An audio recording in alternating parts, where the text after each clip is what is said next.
All right, Nick, let's talk about the Las Vegas Raiders. Actually, a lot to talk about in Raiders Nation right now. Some big moves being made, players being extended, players being cut, a lot of different things happening with the Las Vegas Raiders. And we're going to dive into everything Raiders here in just a second. But before we do, I'm Andrew, that's Nick, and this is Saturday Morning Inspection.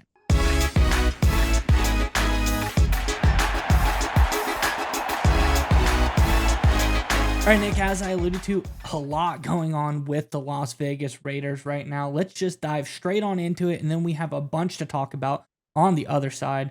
These are all courtesy of SI.com.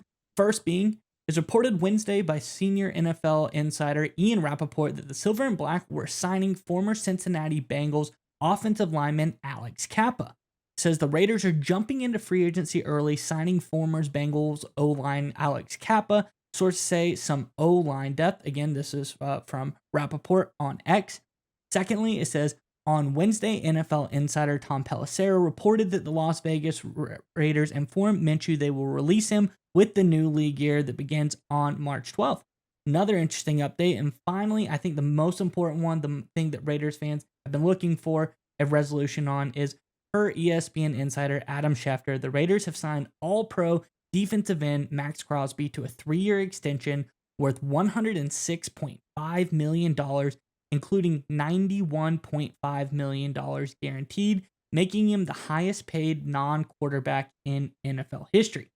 Like I said, a lot going on with the Raiders, and I want to hear your thoughts on this one, Nick. But before we get to you, Raiders fans, in the comment section below, all of these things happening so close to each other, I think there's a lot of great news for the Raiders, but I want to ask you, what was the most unexpected of these things for you? Did you expect them to go after a guy like Kappa? Did you expect Minshew to get cut? Or did you expect an extension of Crosby to happen so soon? Let us know your thoughts on which of these was the most unexpected in the comment section below. But nonetheless, Nick, what do you think about these moves by the Raiders? Yeah, when you look at all these moves and you look at them as individual moves, they kind of seem disjointed or at least separate, but I think they're part of a clearer picture with the Las Vegas Raiders. So if you start, for example, with the Alex Kappa signing, Kappa's a guy who's played a couple really down years with the Bengals the past 2 seasons, but has had some really nice quality years, and the Raiders got him at an interesting discount, very fair price there. So smart decision there from the Raiders against some offensive line depth. Then you go and look at the Gardner Minshew release. Minshew's entire career has been the in-between quarterback, the quarterback you bring in to be the veteran when you drafted a quarterback in the first round, a guy who's supposed to kind of be non-intimidating a little bit, that it's okay being the mentor kind of thing. He's gone. And now you look at the fact that they've extended Max Crosby, given him the monster deal, well deserved in my opinion, but they've kind of cleared the deck. And I think what they're setting up here is an environment for them to basically go after the quarterback strategy that they've all been focusing on. And look, Tom Brady reportedly has been hands-on, really in depth with the quarterback search from the Las Vegas Raiders. And I think that's the next biggest shoe to drop. And I think they're going to go after Sam Darnold. I think this is all what they're trying to set up. Because if you look at the moves here, if you have Sam Darnold and Gardner Minshew on the same roster, or really if you even don't like Darnold, you really can throw Justin Fields. He's another great example. Either of those two quarterbacks. Those are rumors that the Raiders are looking at both those guys. You don't want them and Minshew, right? Because they're too close in sort of career arc. There'd be competition there. You don't want Minshew to be the backup. There'd be some uncomfortable there. Get rid of Minshew so that way if you're going after Darnold or Fields, I personally think it's Darnold right now, but could be Justin Fields. Both are viable targets. They're going to bring in one of those two guys. You clear the deck with Minshew, and you bring in a veteran offensive guard to make sure you have stability in front of those quarterbacks. Because we know Justin Fields, great athlete, has moments, very inconsistent, very similar to Sam Darnold, has had flashes, but very inconsistent. Well, you got inconsistent quarterback options. You want stability in front of him at the offensive line. That's what Kappa brings. Is he going to be elite? Probably not. I think he'll improve off what he was last year with the Bengals. He's shown he can be better in the past. But the reality is there, you're just looking for stability. And of course, the Crosby extension is just to clear the deck, understand your cap situation before you go bring in one of these two veteran quarterbacks. Again, either Sam Darnold or Justin Fields. And then I think they're going to go into the draft with a plan. I think if they're going to just see who falls to them. If Sanders falls to them in the draft, they'll sign him. If not, they'll get someone in the second or third round. I think that's what the Raiders are setting up here. These are big moves, right? These are big headline grabbing moves. The Crosby one was big. The Kappa one probably wasn't quite as exciting. The Gardner Minshew move is very telling. But I think it's very clear here that the Raiders are setting the stage for bringing in that veteran quarterback that they've been linked to. I think it's 60-40, 60 Sam Darnold, 40 Justin Fields. But it's clear that's the next shoe that's about to drop in Las Vegas. Yeah, Nick, I think the points you bring up are pretty telling here as well. This does seem like that, let's get our business taken care of because we have a big off season ahead of us. Whether it's the draft, they have to be prepared for anything to happen in the draft. So quarterback could fall to them and they got to be like, all right, are we ready to make this move? Well, we got Gardner Minshew on the roster and we have this potential free agent that we're looking at here. What are we going to do? They're getting rid of that doubt here. They're getting rid of any kind of thoughts they have with Gardner Minshew. Get him off the roster, get that situation settled up. Now that it makes the draft a little bit easier for them. Then they got to think, okay, do we need to draft an edge rusher? Do we need to bring someone in free agency? Probably not. We all knew that Crosby is probably going to come back to the Las Vegas Raiders, but there was always that thought there. Get that out of the way, but also at the same rate, make him happy. I think that's being the highest paid non quarterback. What more could you ask for as a guy in the NFL these days? Then finally, getting the guard. I think, like you said, it's kind of telling for them to get a guard like Kappa. It shows the where they're going. Like you said, a guy like Aaron Rodgers is back there. You're not getting this type of guard in a guy like Kappa. You're gonna go more all out, all in on a veteran, Aaron Rodgers type more short term stuff. You're not gonna do something that seems like, okay, this is maybe an experiment here. We get Kappa at a favorable deal. Can we revive what he was able to do in the previous years when, like you said, he was a pretty solid player for many, many years? I think he was a name that you'd be happy to have on your team, but down year, get him at a discount. So I think this is really good here. I do like what you say. I think I personally lean more on the Sam Darnold wagon than I do on the Justin Field wagon for this Raiders team because Fields, it just seems like too much of a gamble for this team to bring Fields in. I think Darnold is a safer bet here. None of those guys really, in my opinion, they're not the future of your franchise. They're guys that you bring in that can be good players. Maybe you can build around them and get it ready for when you're in position to get your quarterback of the future. But neither of those guys, I think, are sure things as far as franchise quarterbacks. So I do agree with you. Sam Darnold, I think bring him in, get him ready, get this team ready going forward, and have a guy at the quarterback position that's acceptable. He's never been, outstanding. He did good with the Vikings, but he had a really good team around him, and when it counted most, didn't really get the job done. So I think he's a very good quarterback. Not great, nothing exciting there. I think this could be a solid move for the Raiders, but I think there's a lot more going on this offseason. I think we're going to see a lot of free agent signings. I think we're going to maybe see some big moves in the draft from them as well. I think anything goes now that they've gotten all of their to-do list, so to speak, checked off. The Raiders are ready to hit this offseason with nothing on the back of their mind.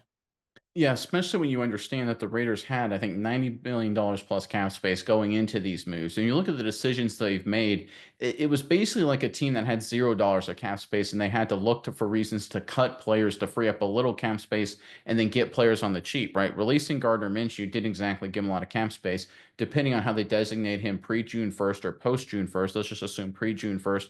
According to overthecap.com, I got to pull it up here. You've got $6 million in cap space relief, which is fine when you got $90 million plus of cap space already. That's not really, it's a drop in the bucket. And you look at Alex Kappa, his deal with the Raiders, 2 years, $11 million bucks. That's $5.5 million per year. That's not exactly a market setting kind of deal, right? That's a discount kind of offering, especially for a guy with the Bengals. Again, according to overthecap.com here, his last year, 9.3 million against the cap, the year before 8.8. So they're getting, they basically made a move cutting Gardner Minshew to free up a little bit of cap space when they already had a lot of cap space.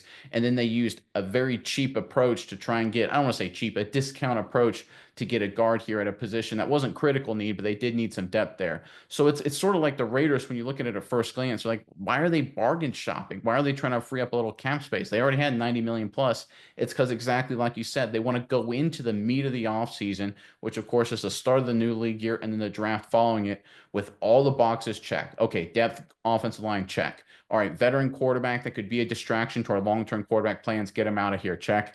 Lock down Crosby, check, right? Clear the deck. It's all about finding the quarterback. This is 100% what this is. And this is what Brady's all about, too. This is one of the reasons that Tom Brady has been so heavily involved with the Raiders organization. You can see his fingerprints on everything. Every move the Raiders have made, Pete Carroll, Spy Tech, all the decisions they're making, 100% about figuring out how they're going to bring in their next quarterback and then who he is going to be. I think they're going to take a two-pronged approach. Like I said before, Pete Carroll is very familiar with this. He did this with Seattle. Bring in a veteran. Remember, Carroll did this as well with Flynn, I believe, from the Green Bay Packers. Draft a guy in the middle. That was, of course, Russell Wilson. I think the Raiders will do that the same thing in the upcoming draft, unless Shedeur Sanders somehow falls to them in the first round.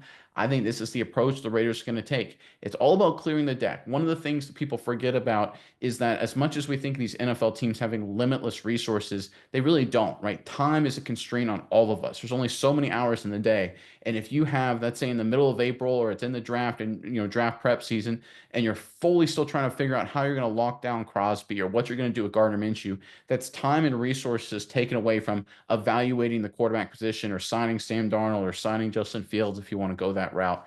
This is what you need to do if you want to get the quarterback position right in the offseason. Clear the deck. If you look at the smart teams, the Rams are a great example of this. What have they done? They made all their moves now before the new league year starts. How about the Kansas City Chiefs? They made a number of moves now before the new league year starts.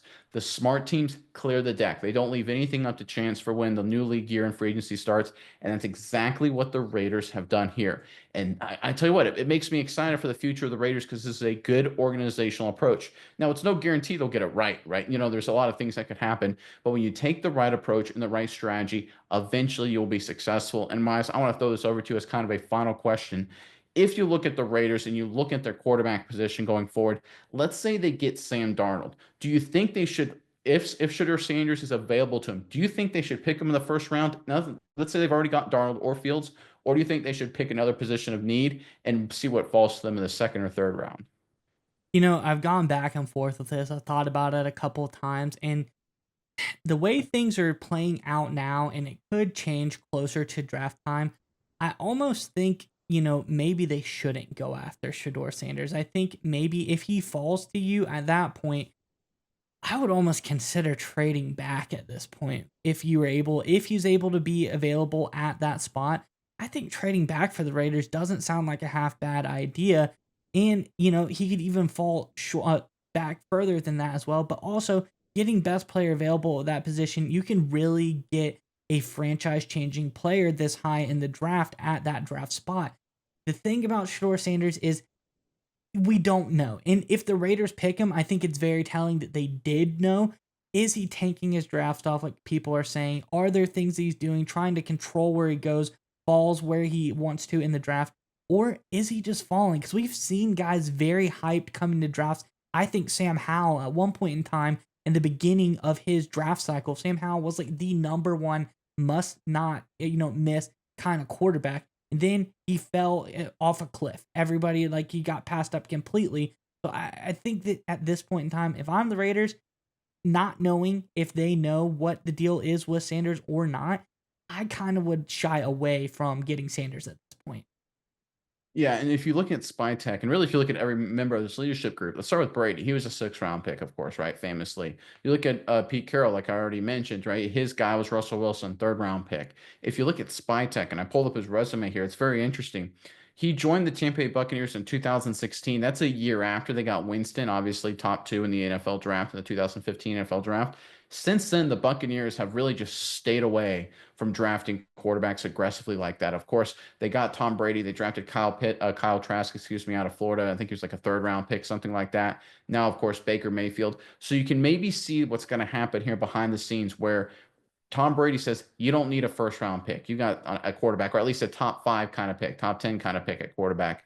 You can see Spytech saying, listen, I won a championship and we were pretty good with Baker Mayfield. And these were guys, we got Baker Mayfield as a veteran and Tom Brady as a veteran, both free agents, right? We didn't even need to use a top pick at a quarterback. And of course, you look at this entire organization, what they've done at the quarterback position. It's been a lot of sort of mid-round picks and kind of cast off veterans. I think right here, what exactly the Patriots are no, excuse me, not the Patriots, what the Raiders are doing is following the Patriot model of getting quarterbacks in the later rounds, the Seahawks model under Pete Carroll. Look at, of course, what they did with Jimmy Garoppolo, New England, Russell Wilson with the Seattle Seahawks, of course, Brady. You look at Ryan Mallett or other examples of the Patriots guys and bring them into the fold. You look at, of course, Brissett, who's had a long career as a backup too, is another Patriot they drafted in later rounds, and get a mid-round quarterback quarterback paired with a veteran. That's the approach the Raiders are going to take, and we're seeing them clear the deck to do just that. It'll take a few days for this all to shake out, but the Raiders, I think Raider Nation in general here, you should prepare for 2 big moves this offseason. I agree with you, Miles, 100%. I think if Sanders falls to them, they probably trade back or certainly don't pick him. I think they get Sam Darnold, and then they draft a quarterback in the 3rd round. That's my prediction, and the way things look right now, those are the moves the Raiders are going to make.